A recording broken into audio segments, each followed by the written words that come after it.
Have you ever wondered what would happen if you could see how people truly felt about you when they thought you had nothing to offer? My name is Marcus Sterling, and at 68 years old, I thought I knew everything about human nature. I built a $1 billion empire from nothing, trusted the wrong people, and learned that sometimes the most profound truths come when you lose everything, even if it's just pretend. This is the story of how I discovered my true heir by becoming invisible, and how a simple act of kindness from a stranger changed not just my life, but the entire future of Sterling Industries. But before I tell you what happened in that boardroom, before I reveal the shocking moment that left my entire family speechless, I need you to understand why a man who had everything chose to have nothing. If this story touches your heart, please hit that subscribe button and ring the notification bell. Because what you're about to hear isn't just my story. It's a reminder that in a world full of takers, the givers are the ones who truly inherit the earth. The morning sun cast long shadows through my penthouse windows, painting golden streaks across awards and accolades that meant less with each passing day. I stood there, coffee in hand, watching the city wake up 30 floors below. My city, my empire. Sterling Industries wasn't just a company. It was my child, my legacy, my everything. For 43 years, I had poured my soul into building something from nothing. Starting with a small electronics repair shop in Queens, I had transformed a simple idea about customer service into a technology conglomerate worth $4.2 billion. But success, I've learned, is a peculiar beast. It attracts people like moths to a flame, but not all of them come for the warmth. Some come to watch you burn. My reflection in the window showed a man who had conquered boardrooms but failed at living rooms. 3 marriages, all ended the same way, with lawyers dividing assets and hearts that had never truly connected. No children to carry on my name, just a brother, 2 sisters, and a collection of nieces and nephews who called only when they needed something. That morning, like every morning for the past 5 years, I ate breakfast alone. The newspaper lay unread, my phone silent except for business calls. Success had given me everything, except the one thing money couldn't buy: genuine human connection. My 68th birthday arrived like an unwanted invoice, demanding attention I didn't want to give. But my family, oh, they remembered. How could they forget the annual opportunity to audition for my will? The party was held at the Ritz-Carlton. Champagne flowed like water, and compliments flowed even faster. My brother Richard, a failed real estate agent who'd burned through 2 trust funds, raised his glass with practiced enthusiasm. "To Marcus!" he boomed, his voice carrying that false warmth I'd grown to recognize.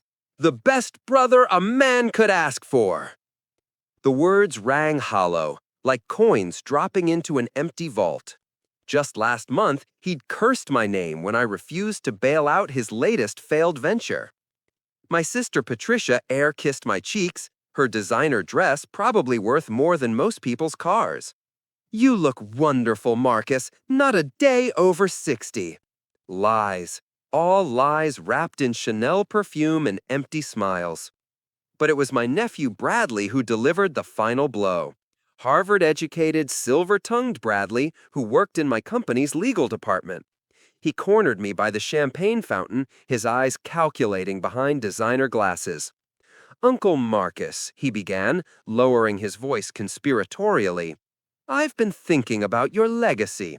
You know, with no direct heirs, have you considered setting up a family trust? I'd be happy to help manage it, ensure your wishes are carried out." There it was.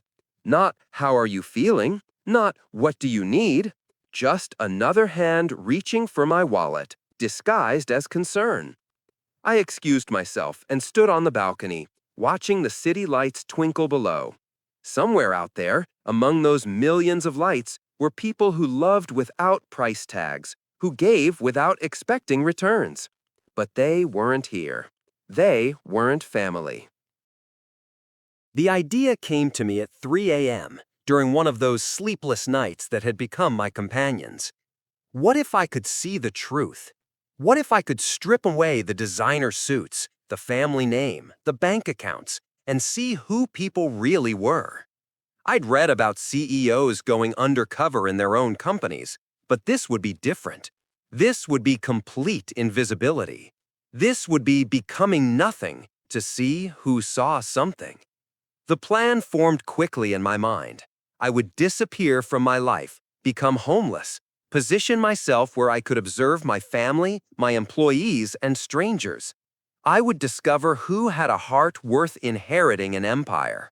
My lawyer thought I'd lost my mind when I called him at dawn. Marcus, this is insane. You're 68 years old. The streets are dangerous. What if something happens to you? Then I'll die knowing the truth, I replied, surprising myself with the calmness in my voice. Draw up the papers, Jonathan.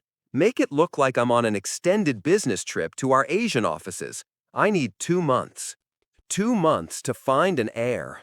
2 months to discover if anyone in my life was worth the empire I'd built. 2 months to learn what I should have known all along, that wealth isn't measured in dollars, but in kindness. The transformation was harder than building my company had ever been. At Goodwill, I traded my Italian suits for worn jackets that smelled of other people's stories. My leather shoes became torn sneakers held together with duct tape. My Rolex disappeared into a safety deposit box, replaced by bare wrists that would soon know the bite of winter cold. But the real transformation happened when I looked in the mirror. Without my barber's careful attention, my gray hair grew wild.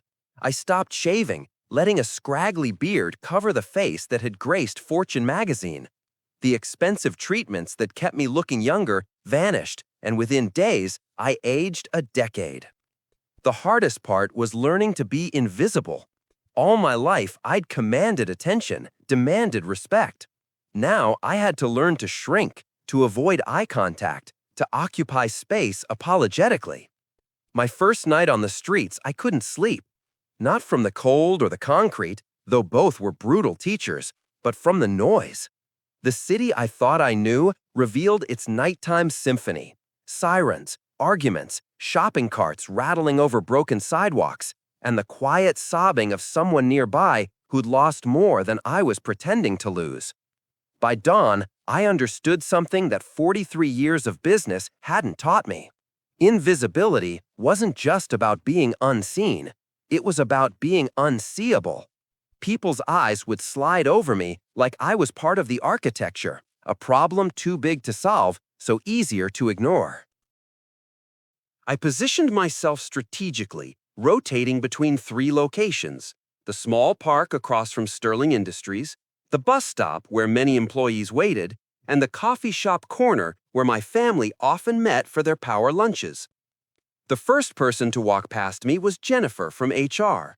I'd promoted her just last year, praised her compassion in handling difficult employee situations.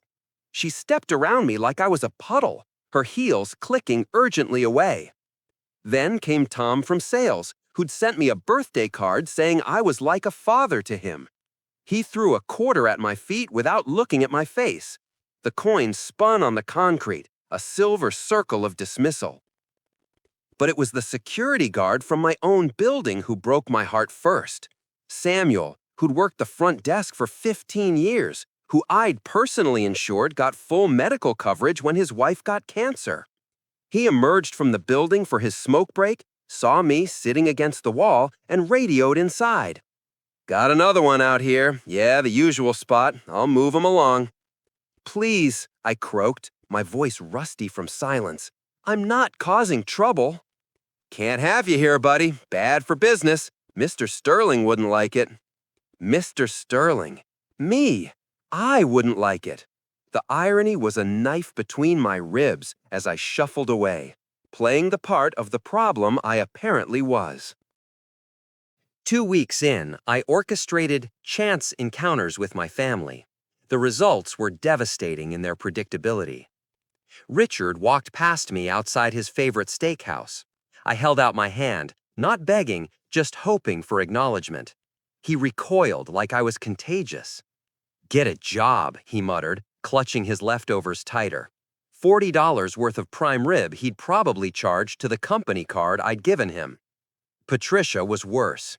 She was with her book club friends when they encountered me near the boutique district. "Don't make eye contact," she whispered loudly enough for me to hear. "They're all on drugs, you know. Dangerous." But Bradley was the cruelest of all. He was with clients when he passed me outside a restaurant. I watched him notice me, saw the moment of discomfort cross his face. Then he turned to his companions with a laugh. "You know what the problem is?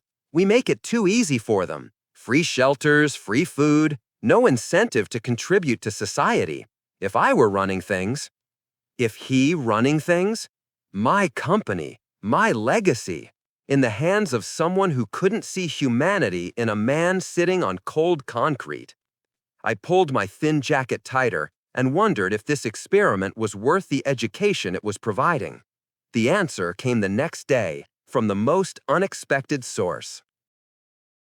Her name was Sarah Chen, and she worked in accounts receivable on the third floor.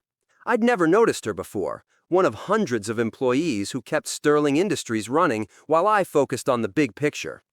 She was young, maybe 28, with tired eyes that suggested life hadn't been kind despite her smile. I first saw her at the bus stop, counting change for fare while holding a brown bag lunch that looked too small for a full day's work. The first time she noticed me, I expected the usual avoidance. Instead, she nodded, a small acknowledgement that I existed. It was the first time in 3 weeks someone had looked at me and seen a person. The second time, it was raining. I was huddled under the inadequate shelter of a doorway when she appeared, wrestling with a broken umbrella. She saw me, hesitated, then did something that stopped my heart. She walked over and handed me the umbrella. "It's broken," she said apologetically, "but it's better than nothing. The left side still works if you hold it right." Before I could respond, she was running through the rain to catch her bus, getting soaked in the process. I sat there, holding that broken umbrella, and cried for the first time in 20 years. Not from sadness, but from the shock of unexpected kindness. Sarah's kindness wasn't a one-time thing. It became a pattern that restored my faith in humanity even as it broke my heart. Every morning, she would buy 2 coffees from the cart vendor, one for herself and one for me. The vendor, confused at first, soon got used to her request. One regular for me and one with extra sugar for my friend. Friend. She called me her friend. But it was the lunches that revealed her true character. I watched her divide her modest sandwich in half, her apple into slices, her small bag of chips into 2 portions. She would sit with me for exactly 15 minutes, her break time, and talk. "You know," she said one day, picking at half a peanut butter sandwich, "my mom used to say that we're all just one bad month away from being in trouble. Lost her job when I was 16. We lived in our car for 3 months before things got better." She never preached, never asked why I was there. She just shared her food and her presence like they were infinite resources, instead of the carefully budgeted supplies of someone barely making ends meet herself. I learned she was supporting a younger brother through college, that she took night classes in accounting, that she volunteered at a shelter on weekends despite working 60-hour weeks. "Why do you help me?" I asked one day, my voice rough from maintaining my disguise. She looked surprised. "Why wouldn't I? We're all human. We all need help sometimes." One day, I watched her check her bank balance at an ATM near our lunch spot. I saw her shoulders slump at whatever number appeared. The next day, she still brought 2 coffees, still divided her lunch in half. That's when I knew. In a world of takers, I had found a giver. As my 2 months drew to a close, I prepared for the revelation. My lawyer arranged everything: the board meeting, the mandatory attendance for all senior staff and family members. The memo was vague but urgent. Critical announcement regarding company future and leadership succession. I spent my last week on the streets watching the panic unfold. Richard called Patricia daily, their conversations full of speculation and strategy. Bradley worked overtime, trying to position himself as the obvious choice. They all assumed I was in Asia, finalizing some massive deal that would determine their futures. Sarah, meanwhile, remained constant. Our last lunch together, she seemed sad. "I might not see you for a while," she said, explaining about the mandatory meeting. "Big changes coming at work. Everyone's nervous." She handed me an envelope. "I know you don't like charity, but please, it's getting cold." Inside was $40, probably her lunch money for the week, and a note. "For warmer clothes, take care of yourself. S." I held that envelope and knew that everything I'd built, everything I'd accumulated, belonged in the hands of someone who would give away their last $40 to a stranger. The boardroom was packed. Family members who rarely spoke clustered together, whispering theories. Senior staff sat rigidly, prepared for downsizing announcements. Sarah sat in the back with the other junior employees, looking uncomfortable in a room she'd never been invited to before. My assistant Margaret, who'd been in on the plan, stood at the podium. "Ladies and gentlemen, Mr. Sterling has an important announcement." I entered through the side door, still in my homeless attire. The smell of unwashed clothes and street living preceded me. Security moved to intercept, but Margaret waved them off. The room erupted in confusion. Richard stood up, his face red with indignation. "What is this? Who let this person in here?" I moved to the podium slowly, letting them all see me, really see me. Then I spoke, my voice clear and strong for the first time in 2 months. "Good morning. I apologize for my appearance, but I thought it important you see me as I've been seeing all of you." The recognition hit them in waves. Patricia gasped. Bradley's face went white. Richard sank back into his chair.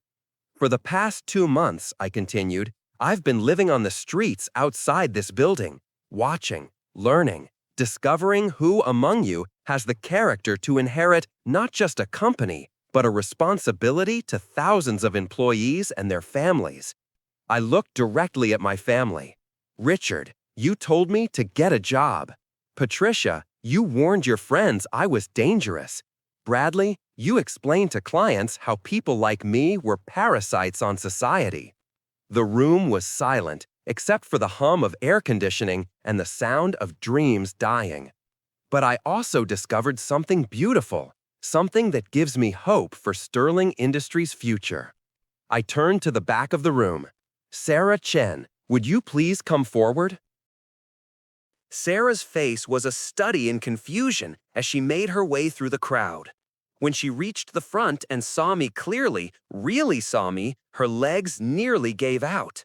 "No," she whispered. You're... "I'm your lunch friend," I said gently. "The one you shared with every day, even when you had nothing to spare. The one you gave your last $40 to." I turned back to the room. In 2 months on the streets, only one person from this company showed me consistent kindness. Only one person saw a human being instead of a problem. That person gave me half of everything she had, every single day, without expecting anything in return. I pulled out the legal documents Jonathan had prepared. Effective immediately, Sarah Chen is promoted to Executive Vice President of Community Relations, with a salary commensurate with that position. She will also receive a signing bonus of $1 million, retroactive payment for all the lunches she bought me. The room exploded. Richard was on his feet, shouting about family rights. Bradley threatened legal action. Patricia wept dramatically about betrayal. I raised my hand for silence. As for Sterling Industries itself, I'm establishing a trust. Sarah will oversee it, ensuring that this company continues to serve not just shareholders, but stakeholders, including the community we've too long ignored. 50% of profits will go to addressing homelessness and hunger in our city. To my family, you'll continue to receive your current allowances, but no more, not 1 penny more. Consider it a gift that I don't cut you off entirely after seeing your true colors." Sarah finally found her voice. Mr. Sterling, I can't. This is too much. I just did what anyone would do. No, I said firmly. You did what no one else did. You saw a human being and acted with humanity. That's exactly the leadership this company needs. That was 5 years ago. Today, Sterling Industries is more profitable than ever, but more importantly, we're more human. Sarah implemented programs I never would have thought of. Employee emergency funds, partnerships with local shelters, job training for the homeless. She kept her promise to see people, not problems. My family? Richard declared bankruptcy within 2 years without my bailouts. Patricia downsized her life and, surprisingly, found happiness in simplicity. Bradley left the company and, last I heard, was working as a public defender. Perhaps my experiment taught him something after all. As for me, I still have lunch with Sarah every Tuesday. We eat in my office now, she insists on buying, saying she owes me about 1,000 sandwiches. But sometimes we take our lunch to the park and share it with someone who needs it more.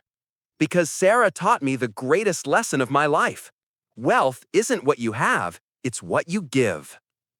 If this story touched your heart, if it made you think differently about the invisible people in your own life, please hit that subscribe button.